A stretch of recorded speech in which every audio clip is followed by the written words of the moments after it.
Howdy and welcome to another episode of Mysteries of the Superstition Mountains. And today we are going to be talking with the foremost expert on the area, Clay Wurst, and he's going to tell us a story about the Mexican massacre and how it was found just over the ridge here in the Superstition Mountains. Let's take it away with Clay. There was a story given to me by Craig Roberts, who's really an eminent historian in his own right, that along about,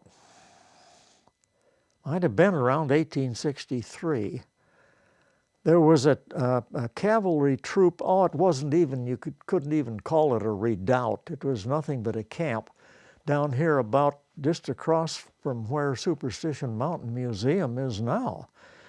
And they had sent 2 scouts out that were overdue. They were concerned about them. So they sent a party, including a Lieutenant, Ben Edwards, to climb up on the upper slope of Superstition Mountain to see if they could locate those 2 scouts, if they could glass them. They climbed up there and found 24 skeletons. The lieutenant initially pronounced them as being Indian skeletons. Apparently either Pimers or Papagos got into it with the Apaches, and he pronounced them as being Indian skeletons. Okay, then how did they come to the conclusion that it wasn't an Indian? But Ben Edwards moved off a bit to the north and found another skeleton, a little ways separate from those 24. And this skeleton, the others were stripped of their clothing, which the Apaches did. This skeleton was not stripped.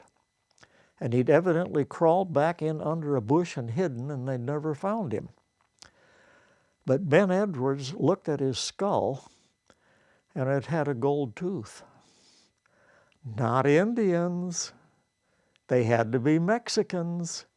Now, what were 25 Mexicans doing back in the Superstition Mountains as late as the 1860s? This was the United States of America at that time. Apparently, it was a clandestine group that came back that had evidently worked mines in the superstitions before. And some of them came back to try and reopen or rework those mines. Well, Edwards was near retirement. He did wait out his hitch in the service, retired, and came back. And he tried to follow back into the superstitions, a logical route that these people would have come out, and began finding more individual skeletons. And he found a series of skeletons going clear back into LaBarge Canyon, right down the bend in LaBarge below Marsh Valley, where LaBarge turns and goes into the lower box.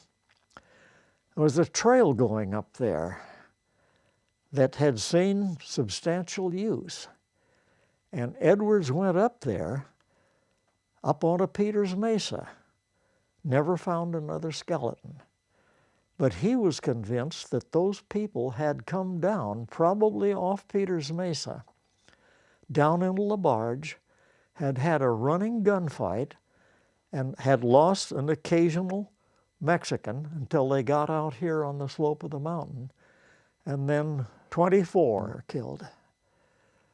So later, I don't know who it was, came back and packed out those skeletons. They're not there now. Now, Craig Roberts took me right to the spot where that happened. It would be interesting to go back there someday with a metal detector and sweep that area and just see if you could pick up an artifact of some kind. Hey, over here. No, over here. All right, thank you, Clay, for setting us straight on that massacre. As a matter of fact, we have another special guest right here, one of the survivors from that massacre.